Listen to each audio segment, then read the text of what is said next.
dernier épisode, on a fait nos premiers pas au Kyrgyzstan. Cet épisode sera bien différent. On était prêt à quitter le lac Issykoul pour se rendre dans les hautes montagnes du Kyrgyzstan. Mais rien ne s'est passé comme prévu. Et on vous explique pourquoi on a dû changer tous nos plans pour la suite de la visite du Kyrgyzstan. Bon, la plage était superbe. Là, ce matin, on a décidé de partir. On est planté là. Il patine pas, il tourne pas. Il tourne pas du tout. Donc là, c'est le camion qui a un problème, je crois, non ? C'est le premier plantage. Mais voilà, il faut une expérience. On a fait le choix de partir sans plaque de désensablement. On s'est dit qu'on n'allait pas les utiliser souvent. Et puis, je ne savais pas trop où les mettre. On s'est dit, bon, on tente le coup. Il y aura toujours quelqu'un pour nous aider. Bon, là, on a 2 personnes là-bas qui ont des petites voitures. Donc, on oublie, ils ne vont pas pouvoir nous tracter. Il y a un Italien là-bas avec son camion qui est venu maintenant. Lui, il n'a pas de plaque de désensablement. Et puis, il s'est déjà enfoncé la semaine passée. À quelques kilomètres d'ici, et ça a été une galère pour sortir. Il n'a pas envie de retester par là, et je le comprends, il n'y a pas de souci. On a un camp d'yourtes là-bas avec des 4x4 qu'on pourrait aller demander. Mais avant de demander, on va essayer de faire les choses le plus calmement possible. Alors là, Cécile est partie à la chasse aux cailloux qu'on va mettre devant les roues. Heureusement, il y a quelques pierres dans ce sable. Et puis l'idée, alors on verra si ça marche, on va essayer d'avancer 20 cm sur ces pierres. S'il avance pas, on se force pas. Là, tu dois pas avancer trop, hein, parce qu'il va se planter.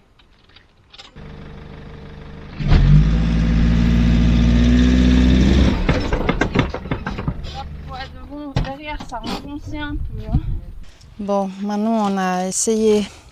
Alors déjà, on s'est dit avec nos cales, peut-être qu'on pouvait faire quelque chose. Et puis, on est allé demander à notre voisin italien qui est là-bas avec son camion, Miguel, s'il avait aussi un cric, que je lui avais déjà demandé avant que j'étais allée le chercher. Et alors là, on essaye de lever un peu avec les 2 crics. Et puis il avait des plots en bois, donc des cales en bois comme ça. Parce que, dans le sable, quand on met le cric, il s'enfonce. On n'arrive pas à lever beaucoup. Ça va ? Ouais, c'est juste que j'arrive pas à mettre les 2 crics. Parce qu'on s'est pas mal enfoncé de ce côté, en essayant de sortir. On n'a pourtant pas forcé avec les gaz, mais bon, le sable, voilà, c'est tricky. Bon, heureusement, il fait beau, il y a le soleil, il fait chaud, presque un peu trop même pour ce genre de travaux. Mais enfin, on va pas se plaindre, il pourrait pleuvoir. On n'a toujours pas beaucoup avancé, amélioré notre situation. On a réussi à reculer un petit peu, mais on s'est enfoncé tout de suite. Voilà, maintenant on essaye de faire petit bout par petit bout. Il faut chaque fois lever le camion avec les crics, laisser de l'espace derrière la roue, glisser une cale. C'est toute une histoire.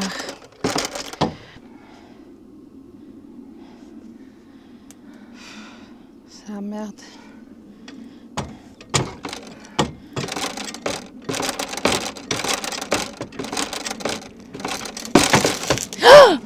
Oh putain, c'est sa cale qui a pété. La cale à Miguel. Bon, on a essayé en arrière, on n'arrive pas. Faudra qu'on aille chercher des secours avec un tracteur ou voilà. Alors là, je vais essayer, on va essayer comme ça. On va juste pouvoir passer là. Comme ça, et puis après je sors là-bas, sur la route, sans m'arrêter. Enterrouille. Et là, il commence à faire chaud, c'est passé midi. Ça tape. Bon, Cécile nous fait une jolie petite route en pavé. C'est pas mal. Je sais pas si ça aide beaucoup, mais il suffit que ça aide un tout petit peu pour pas que la roue elle glisse, qu'il s'enfonce. On va faire devant là aussi. Ouais. Pour le voir arrière, un petit chemin. Bon, bah, on a eu un Kirghiz qui s'est arrêté, sympa, avec une petite Jeep 4x4. Il a dit ouais, mais ça doit sortir facile. Alors il s'est mis au volant. Et puis ben, il nous l'a bien planté cette fois. Il a fait tourner les roues jusqu'à que ce soit posé, mais partout. J'espère qu'il n'y a rien qui est cassé. Ouais. Et puis ben, là, il est reparti parce qu'il ne peut pas faire grand-chose pour nous. Et voilà, il l'a laissé comme ça. Et là, il nous l'a vraiment planté. Alors là, ça me décourage un peu parce que là, c'est vraiment, il l'a posé quoi. On a dit stop, toi t'as gueulé. Ouais, bah oui. Le côté là, il a fait comme ça. On a fait attention depuis ce matin de justement pas le poser. Plus. Et il arrive, il sait tout et voilà. Bon, c'était sympa, mais je crois que là, il nous l'a vraiment planté. En plus, je sais pas, mais on a un peu forcé sur l'embrayage parce qu'il pense qu'il y a une panne. Non. Non, le problème, c'est que ce matin, ben, on l'a planté en 2 secondes. Et j'aurais peut-être dû partir en avant, sortir là. Et j'ai reculé. Et il a patiné un coup. J'avais pas mis les 4x4, ça c'est l'erreur. Parce que si je sortais direct en 4x4, il a patiné un petit coup à l'arrière. Et c'était fini. Depuis, on a fait 10 cm en avant, 10 cm en arrière, 10 cm en avant. 20 cm en bas. Bon, on va manger un truc. Ouais. Là, ça pue l'embrayage. Là. Un local qui passait par là vient à notre rencontre. Il appelle son frère au téléphone et lui dit de venir avec son camion. En quelques minutes, ils avaient sorti leur pelle et commencé à nous aider.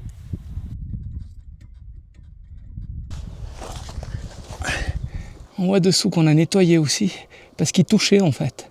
Il était posé sur la boîte là, et puis sur l'avant aussi.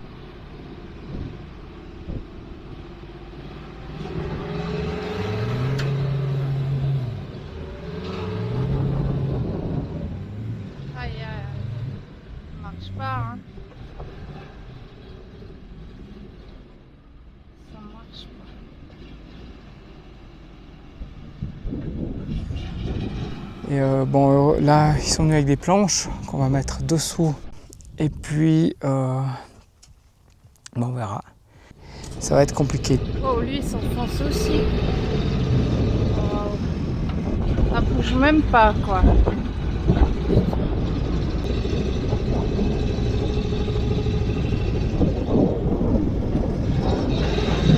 Je n'arrive même pas à l'aider. J'ai l'impression que notre camion n'a plus de puissance. Si même avec le gros là, on n'arrive pas à sortir. Bon. On rallonge nos sangles pour que le camion soit sur du terrain plus stable.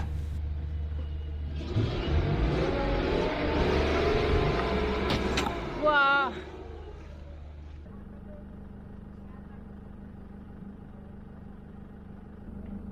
Ouais, ils doublent. Ils vont tripler même.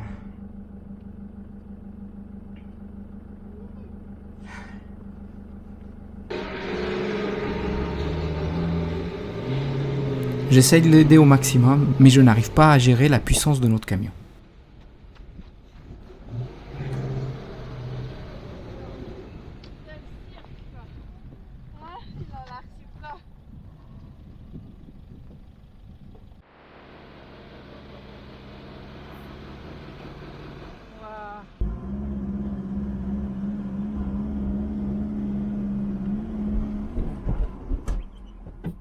À chaque tentative, il faut ressortir les pelles et redéblayer.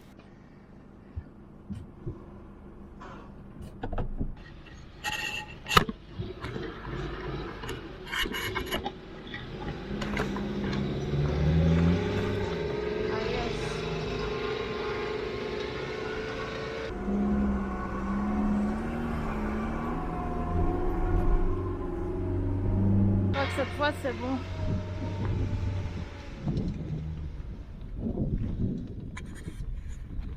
Yes. c'est fait. On a déjà roulé plusieurs fois sur des passages qui étaient limite, mais ça allait très bien. Mais là, chaque fois pour le sortir, c'était compliqué. On a passé quand même quelques heures là avec même ce gros camion qui nous tirait. Et chaque fois qu'on sortait des planches qui mettaient dessous, il se renfonçait. Donc on a labouré le champ, la plage. Mais bon voilà, ça fait partie de l'aventure. Alors on voulait aller en montagne, mais on va rester là aujourd'hui, cette nuit. Et puis demain, on va aller en montagne. Voilà, ça fera plaisir à Cécile parce qu'elle n'avait pas trop envie de venir là, puisqu'on avait déjà vu pas mal de déserts. Et puis j'ai dit, mais on va encore quelques jours là se poser. Et après on ira en montagne. Et puis voilà. Donc non seulement elle n'avait pas envie de venir, puis en plus on a fait une journée de plus parce que là ça a été bien coince. Mais bon, alors l'aventure continue. Enfin, c'est ce qu'on pensait.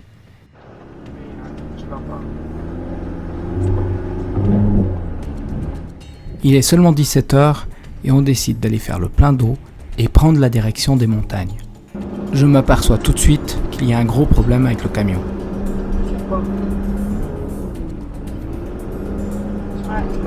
C'est pour ça aussi Il ne tire plus, les vitesses patinent et on sent que l'embrayage est mort. on va pas y aller aujourd'hui, tu vas faire le garage. Après l'eau, il faut prendre une place. De toute façon, c'est vrai que l'eau, c'est dans cette direction. Donc, alors à la limite, après, on continue dans cette direction. Parfois, tant pis pour la montagne là derrière, quoi. On a vite compris qu'on va devoir changer nos plans. Durant toute la montée de ce canyon, qui fait 17 km, on a eu le temps de prendre des décisions sur la suite du voyage. Premier objectif, trouver un garage. On est encore assez loin d'une grande ville. Et sur la route, on a plus des paysages ruraux, des petits villages, où on a peu de chances de pouvoir trouver un garage qui répare notre véhicule. On n'ose pas trop s'écarter de la route principale, qui d'ailleurs est en construction et pas toujours facile à gérer. Mais on décide de continuer quand même. Puis la route devient meilleure, et on trouve un spot pour la nuit. C'est ce qu'on appelle une journée de merde. Alors ça va, c'est la première, vraiment, depuis le début du voyage, mais ça arrive de temps en temps.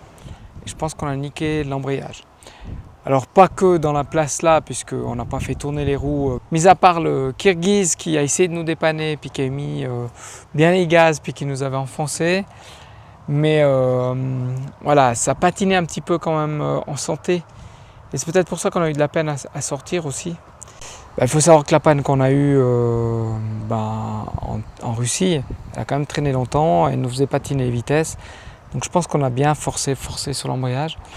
On va aller voir un garage, mais là on est samedi soir, donc demain je ne sais pas si on trouvera un garage ouvert.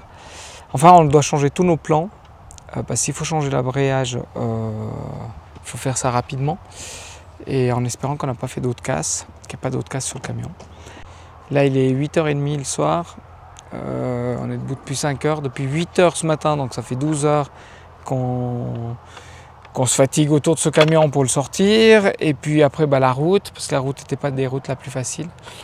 Bon, on va aller boire quelque chose, se manger une petite morse, puis faire un gros dodo parce que je pense que ça va venir très vite.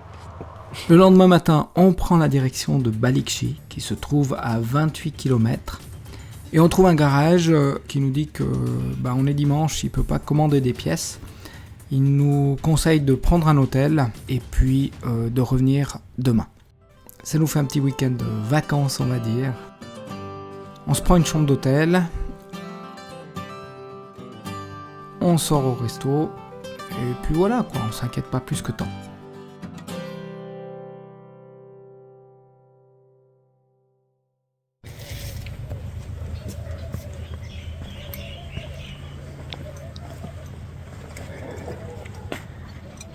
C'est l'usine d'incinération.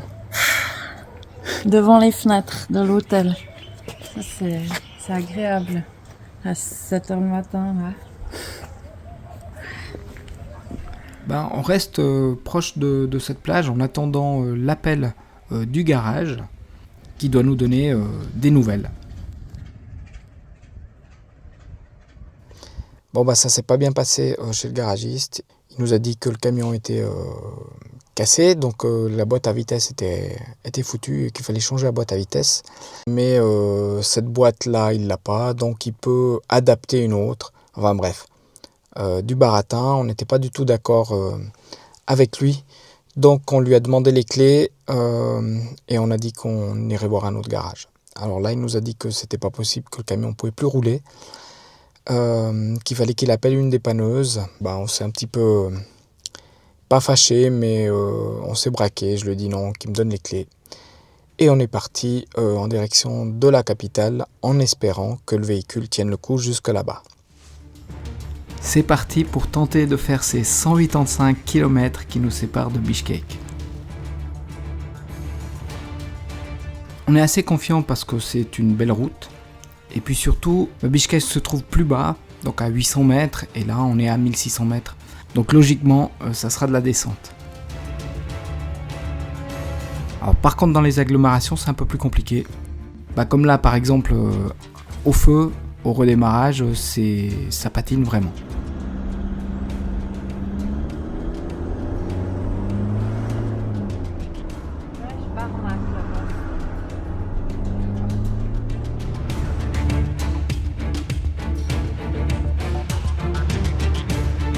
Sur la route, Cécile a trouvé un garage un petit peu avant la capitale, donc on décide de se rendre d'abord à ce garage, c'est un garage Sprinter. Là on a beaucoup plus de chance qu'avec l'autre garagiste. Il a trouvé la panne tout de suite, mais il n'a pas les pièces. Il nous conseille plutôt d'aller chez un autre garagiste qu'il connaît dans la capitale.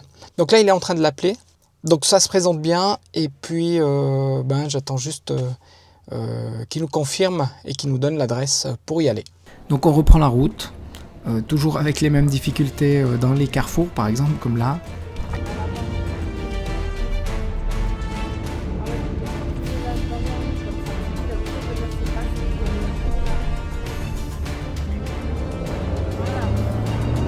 Et puis ici, mieux vaut être prudent parce que ça dépasse par la droite, par la gauche. C'est un peu le Far West avec les voitures.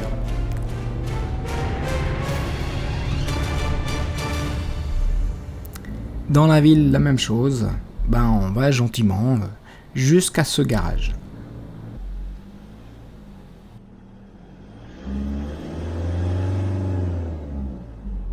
On est bloqué là, puis l'autre il peut plus sortir.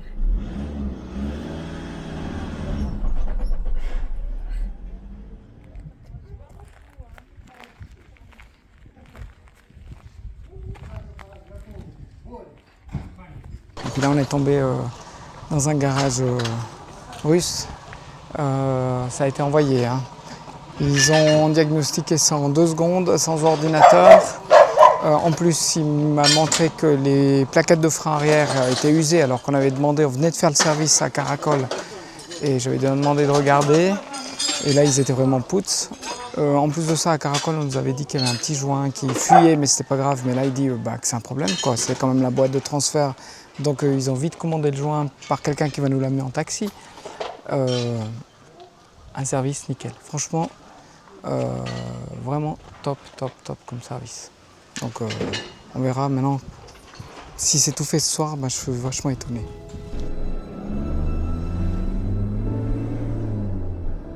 On va dire que la journée avait mal commencé. Mais grâce à la compétence de ce garage, tout est rentré dans l'ordre. À quelques kilomètres du garage, on se trouve un spot pour la nuit, qui est pas mal pour dire qu'on est dans une capitale.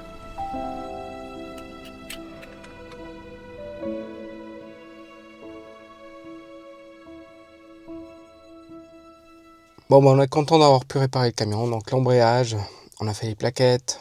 On avait déjà fait un service à Caracol, changement de filtre, huile. Donc on serait théoriquement prêt pour continuer le voyage. Mais il y a un problème qu'on a eu il y a quelques semaines en arrière. Alors ça, c'est plutôt un problème côté administratif pour le travail, enfin technique pour notre travail. On avait parlé dans une vidéo qu'on avait Internet partout. On a Internet grâce à une antenne satellite de Starlink. Et depuis le début du voyage, ça a toujours bien fonctionné. Pour nous, c'est obligatoire d'avoir Internet. On a des employeurs, on doit être disponible, sinon on ne pourrait pas faire ce voyage. Donc Starlink, c'était une bonne solution. Et puis il y a quelques semaines, j'ai eu un message un matin comme quoi le système était coupé. Donc plus d'internet, ça veut dire plus de travail ou rester dans une ville, une grande ville pour travailler, mais ça veut dire plus de voyage.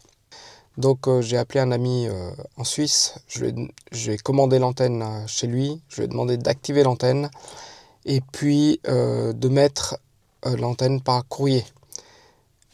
Et on va la recevoir ici à Bishkek. Donc elle peut arriver aujourd'hui et comme elle peut arriver dans 2 semaines, on va sortir de la ville et puis quand on aura reçu l'antenne, on reviendra à Bishkek chercher l'antenne. On espère que ça sera pas trop long, sinon le Kyrgyzstan va être difficile à visiter. Donc on se retrouve dans le prochain épisode pour un épisode de nouveau rando en montagne.